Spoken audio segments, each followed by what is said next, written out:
Hey, what's up, guys? Frank Pesci, frankpesci.com. Thanks for stopping by my YouTube channel. Today's Sunday, otherwise known as the first day. This is the first day of the week. It's important that you take a Sabbath rest. I take mine on Saturday, and I take time to rest, recuperate, fellowship, spend time with the Father, spend time with my family, and get ready for the week that lies ahead. Taking a Sabbath rest is very important.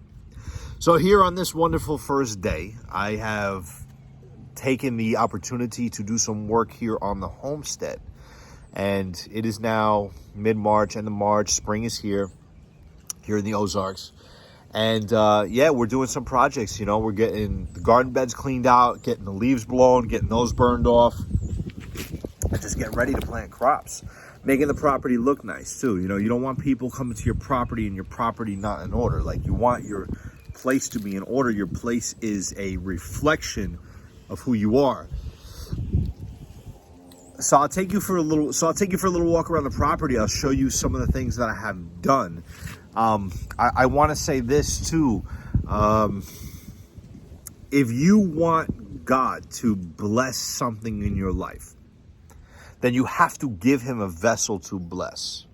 A lot of us pray for, let's say, financial prosperity. Oh, God, you know, help me to be financially prosperous. Just, you know, bless me, do what you want to do, and this and that. And that's fine. God will bless you. But we gotta like put our feet to the road, right? We have to do something. We have to give God a vessel to bless. Now, obviously, regarding the spiritual vessel, the spiritual blessings, your body is the vessel. Make your body a living sacrifice unto the Lord, and he will put inside of you the right judgment so that you can render judgment in wisdom in life. Romans 12:1. If you read 2 Corinthians, I think it's chapter 4, it talks about our body being an earthly vessel and not doing business in a cunning or crafty or deceitful way, but handling our affairs with honor and integrity and honoring God with our earthly vessel. If you do these things, you're making yourself a vessel that God can pour into. Let's think about 2 Kings chapter 4. It is about the widow whose husband passed away. She had tremendous debts. She sold everything that she had to satisfy the debt and still could not satisfy the debt. The prophet Elisha is in town. The prophet Elisha, that's how it's said actually, is in town. And she goes to Elisha and says, you know, my husband was a man of God. He was a man of the prophets. I sold everything I had to satisfy the debts that we had, and it's still not enough. And here we are. They're coming to take my two sons basically into slavery to satisfy my debts. And he said to her, go and gather every vessel that you have. Every empty one from your house, from your neighbors, from strangers. Every vessel that you could find, go gather it. And she went and did exactly as he said. She returns with the vessels. He says, lay them out against the wall. And he begins to pour oil into those vessels. Non-stop oil. It says the oil stayed, or the oil continued. The oil flowed into these vessels. It was only when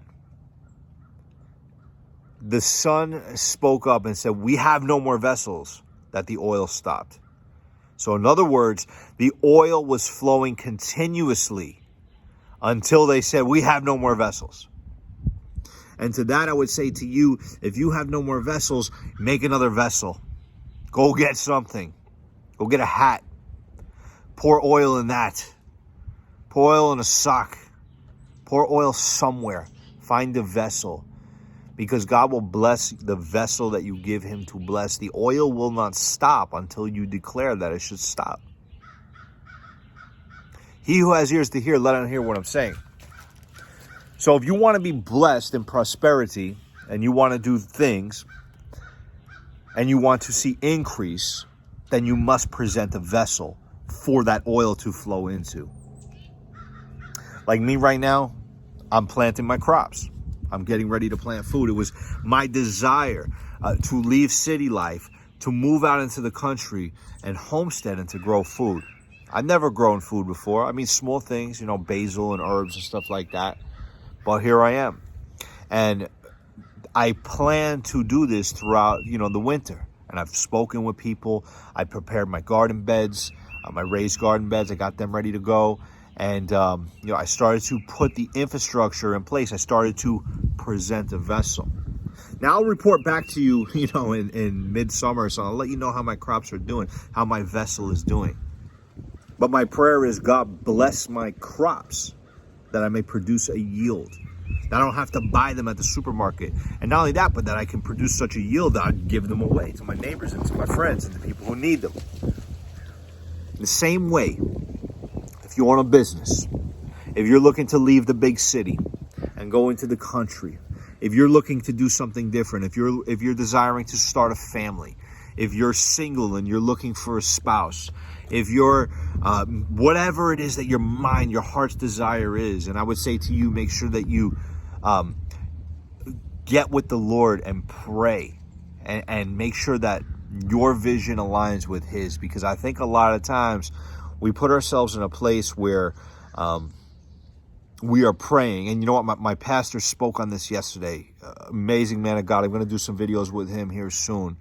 And what he said was, are you praying to God so that God can bless you? Or in other words, are you coming to God with an agenda so that you can be better off? Or are you coming to God for the purposes of knowing Him? Because those are two totally different things. One is done out of personal ambition, and another is done out of fellowship. So I would say to you, and I've been guilty of this, I have definitely been selfish in some of my prayers. And I'm making it a priority to make it my ambition to be well-pleasing to the Father. And what that means is when I come to the Father in prayer, it's, hey, I'm here to know you. I'm not here to send up a bunch of messages. I want to hear from you. And you tell me what has to be done.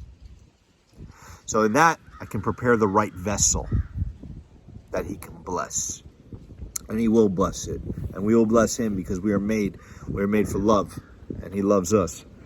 So yeah, just a quick little short YouTube video. I hope you guys are doing great. I do a live stream on the Tony Bruno Show at T21 Surfer. You can check him out on YouTube. I do that on Saturday night.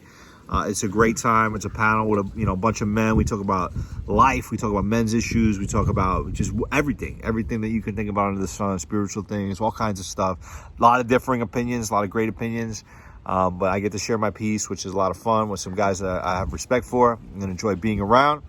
But yeah, doing the things, all right? Doing the things. We're headed into tumultuous times. What was will never be again.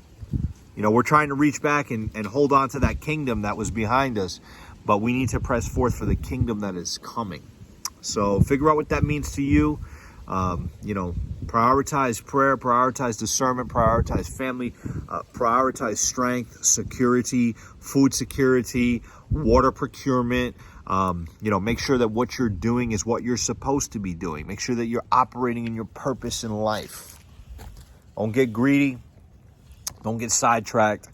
Just live the best life that you can live and live it with a purpose. So, hey, anyway, I appreciate you guys. Just wanted to drop this little video. I appreciate the new subscribers that I have. I don't have many, but hey, it's all right. It's all right. What I'm doing, I'm being sincere about. Hey, check me out on Instagram, Frank_Pesci_ and YouTube here. If you like this video, like, subscribe, notification bell, all that stuff. Comment, let me know. If you think differently than I do, hey, that's cool. You know what I mean? I'd like to hear it. I'm always learning. I'm always growing. I don't know it all. And yeah, that's all. So, hey, blessings to you guys. And I'll see you here again soon. Peace.